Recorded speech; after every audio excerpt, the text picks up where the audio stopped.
Gemma, I would like to reach out to you in these times of global transformation and meet you in this open space between that which has not yet been fully completed, the old, and the new, which has not yet been manifested. So we find ourselves at a certain crossroads. We don't know exactly which direction this all is going to take. So it is a great opportunity. It is a kind of portal where we can access that creative energy, Shakti, and Shiva, the pure present moment awareness. So the question now is, what do we choose? This question is we always have this choice, but now we can very consciously practice.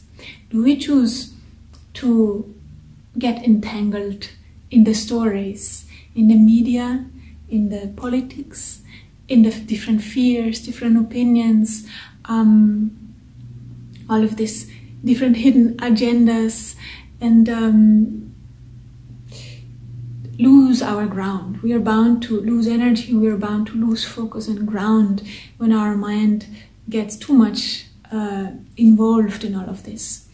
Or do we choose to pull our mind out from all of these stories, although they are very attractive for our mind, and really choose what do we want to create now? Because what we experience is the result of the thoughts and actions of the past. This is the karma that we are reaping now. So now, what is it that we want to create in this open portal, in this field of possibilities? What are the thoughts, what are the actions that we are going to choose to create a new future? Of course, it is important to experience our feelings, to allow whatever wants to surface to be there and to be felt. The fears, the disappointments, the anger, maybe the relief. But as I see it, I feel that it's important not to stop there, not to get stuck there, and to use this opportunity. So, what is your wish for the future? What do you want to create for the future? My most burning desire is that we as humanity find our way back into harmony with nature.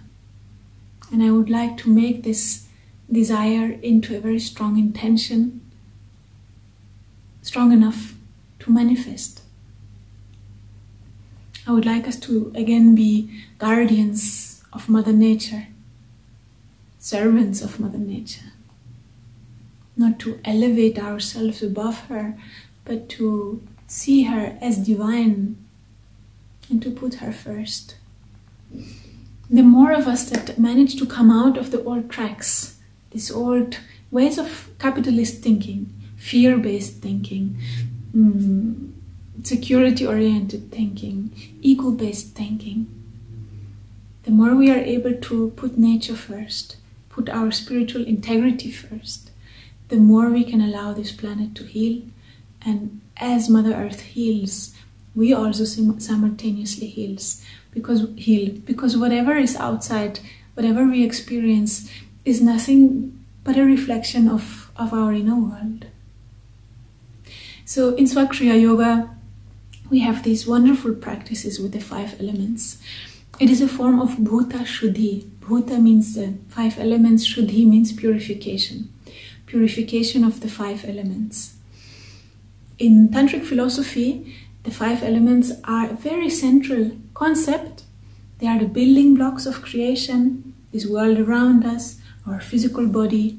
But on a subtle level, they also are very influential on our mind, our state of consciousness. So in these times, they are very essential and wonderful to work with, because they have the capacity to bring us back into synchronization with nature.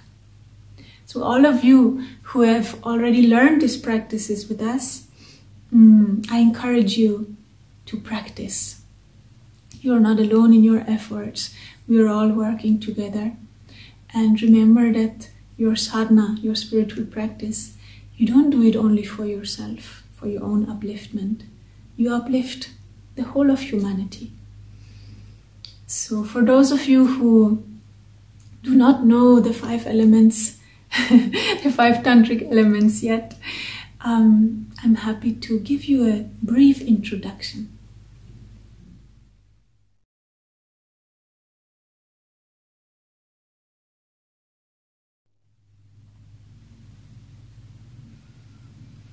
So I invite you to become aware of the Pancha Mahabhuta, the 5 great elements. The first element where we start is earth. In Sanskrit it is called Prithvi Tattva.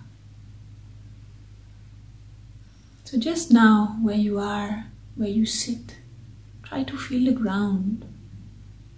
Maybe you have the feet on the ground. Feel the solidity, the stillness. Nothing moves. It is very stable. It is very quiet. Feel how the Mother Earth is holding you very securely, very patiently. These are the qualities of earth element. Patience, stability, stillness. So for us as humanity, it is very important as a whole to slow down so that we can again tune into the rhythms of nature. Take some very deep, slow breaths. And feel that your physical body is really part of this vast earth, not separate from it. The next element is water element. It is called Jal or Apaha. And water element is really the art of pure surrender, which has become very rare nowadays. But we know this saying, to go with the flow. So to go with the flow means that one is very easygoing, that one has the ability to adapt. So not for us humans to adapt nature to our needs, but for us to be able to adapt to our surrounding, for us to adapt to nature, to be flexible, to be soft. And water element also teaches us to trust in life, to trust that life takes care of everything at the right time. Because everything follows the natural laws, everything follows the natural rhythms, everything happens at the right time. Just right now, become aware of your breathing. And notice how your breath has been moving all the time without your doing, without your control. You can put one hand on your heart and feel the heartbeat. Be aware of the blood streaming through your body, through your veins, just like rivers. All of this is happening by itself, without our control. Relax into this knowing that life takes care of everything.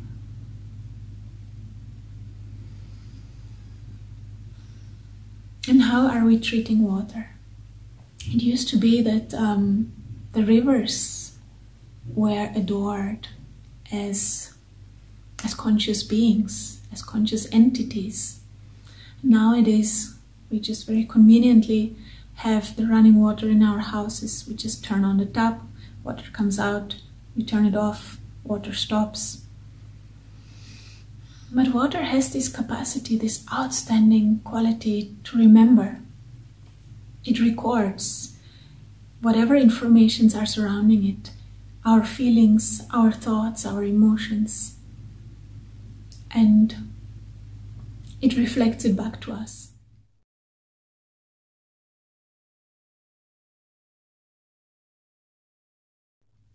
So imagine the water that we drink, whatever it has gone through, whatever it has recorded, that goes back into our bodies. So just imagine what would happen if every time that we used water, we said thank you from our heart. Every time we turn on the tap, thank you. Every time we turn on the shower or take a bath, thank you. Every time we drink, thank you.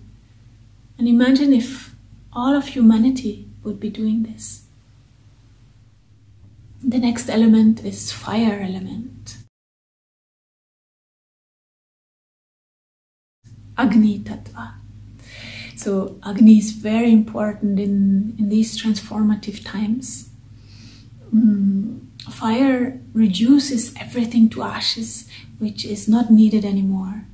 It transforms the old, and it prepares and fertilizes the ground for the new to come.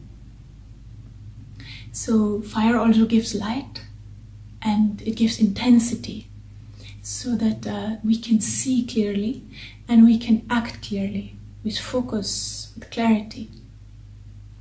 And maybe you have noticed that in our daily lives, fire has almost completely disappeared. We hardly see fire anymore. So maybe tonight you're inspired to keep all the lights off, because it is really that electricity has come in the place of fire. So keep the electric light off. Instead, light some candles and connect with your inner clarity, with your ability to see through the darkness. The next element is air element, Vayu Tattva.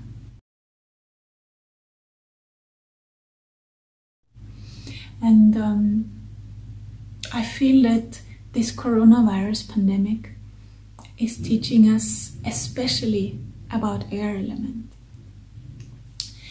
Air element stands for the interconnectedness of things, and it stands for love and compassion. No being can live without air. No being can live without connection, without love. And as this coronavirus is affecting our ability to breathe, our lungs, while it suffocates us, while it keeps us locked down, it allows the earth to breathe again. The pollution of the air is clearing. The air element has a very strong connection to our heart, this whole area, lungs and heart. And it reminds us of the interconnectedness of all beings. So just put your hands on your heart. Take some deep breaths. Feel the air going in and out of your nose.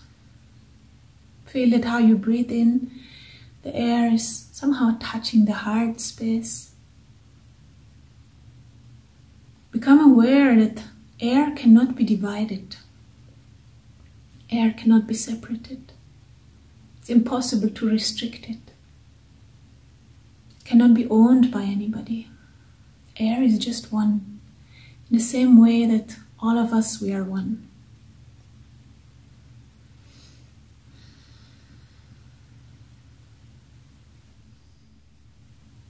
The fifth and most subtle element of all is Akash Tattva, ether element. So Akash is the empty space that holds all of this creation. And scientists have proven that even solid matter is not really solid, but consists of almost 100% empty space.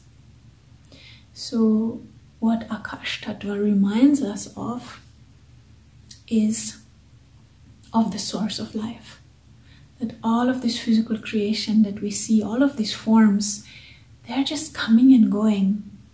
They're so fleeting.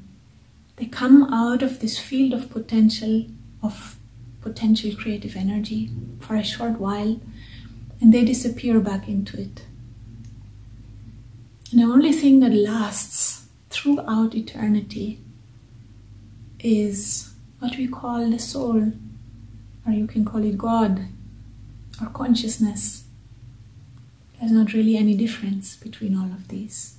So it reminds us of the source of life, of our true nature as eternal souls.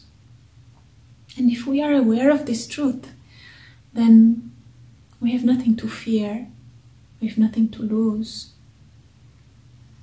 we have nothing to hold on to, nothing to accumulate. Because after all, we can't take anything with us when we leave, except only the peace of heart and the love. Thank you, Jai Ma. I invite you to chant this mantra with me together. It's one of the oldest prayers for truth, for light, and for life. Om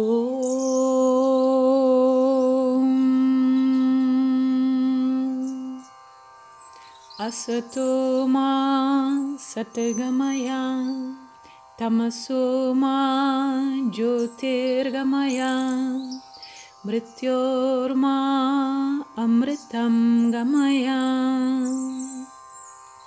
Om Shanti Shanti Shanti.